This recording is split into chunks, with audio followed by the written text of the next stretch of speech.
his new tattoo on his back.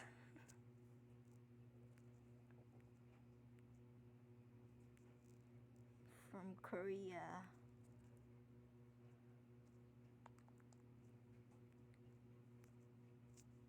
See?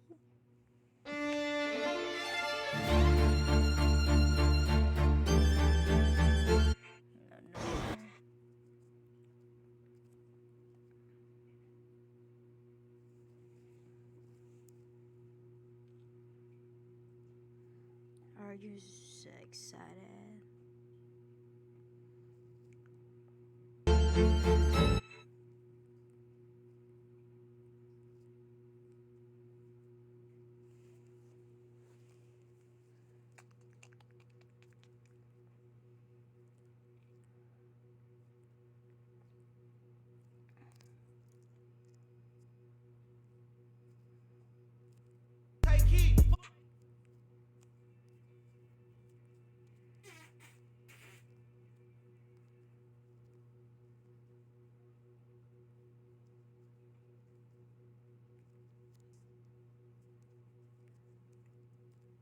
How about Simon?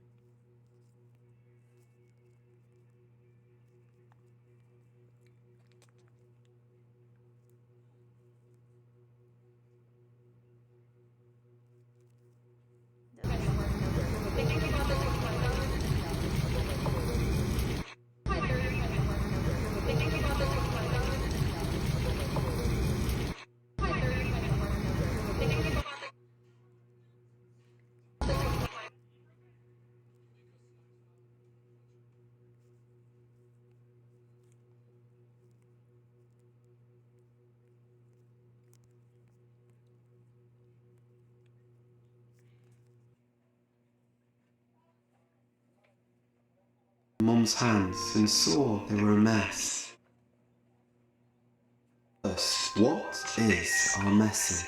Well, if no one's too embarrassed, let me share with you a story. Jessica's mum had ugly hands. Everyone used to laugh at Jessica's mum. They used to say, oh, her hands are all scarred, they're all disgusting, they're all red, they're all patchy. And Jessica herself was rather scared of her mum's hands. At times she wouldn't even want to hold her own mother's hand, and at other times the boys and girls at school, they used to laugh at Jessica. In fact, one day it was so bad that Jessica just spent the whole evening crying her eyes out in bed, saying, I hate mummy because she has ugly hands. So her father went into the room and said, Jessica, do you know why your mum's hands look the way they do? When you were but a little baby, there was a fire in our house, and the staircase was on fire, and you were up in the very top bedroom, but your mother was on the ground floor. So do you know what your mum did? She grabbed a blanket, she wrapped it around her waist, and then she climbed up to the top of the metal gutter pipe that led up to the bedroom. Every time she put her hand on that hot gutter pipe, it burns. Tss, tss, tss. But she got you, she saved you, and she brought you to safety in the garden. When it was all over, the fireman looked at Mum's hands and saw they were a mess. You couldn't even recognise that they were hands, they were so blotchy, they were so red. That's why your mum has ugly hands. And in that moment, Jessica ran out of her bed and she ran into her mother's bedroom and she started kissing her mum's hands and saying, Mum, you have the most beautiful hands in the world.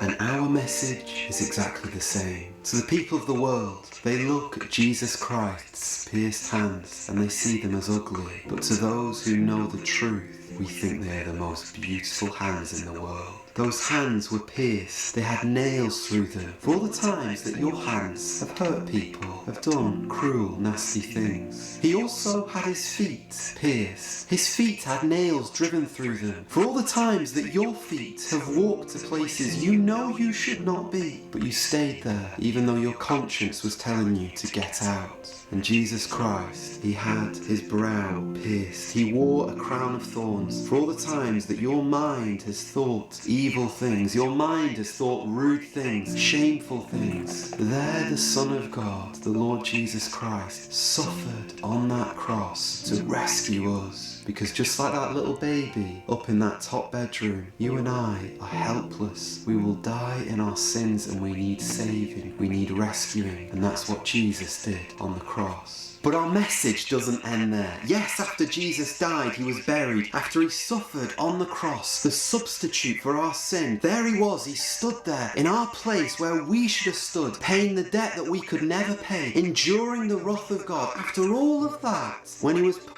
put in that tomb, they put a huge big stone in front of it. A stone that would take many, many men to push away. And then on the third day, what happened? That tombstone was rolled away and no one could find the body. Why?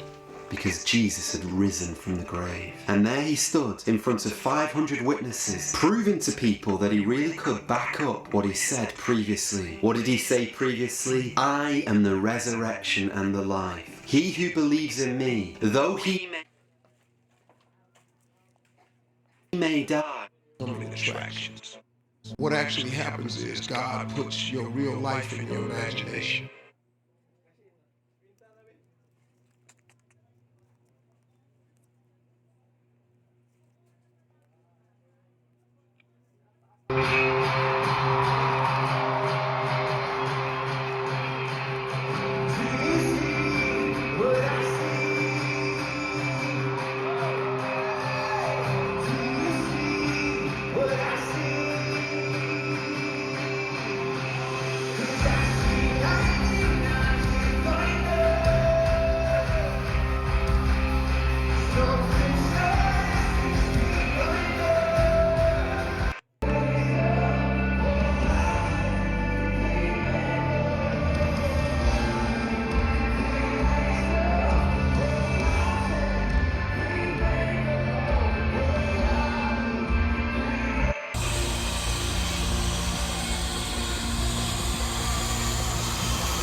There's nothing too hard for you. You have grave-robbing power.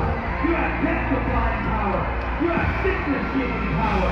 You have storm-stopping power.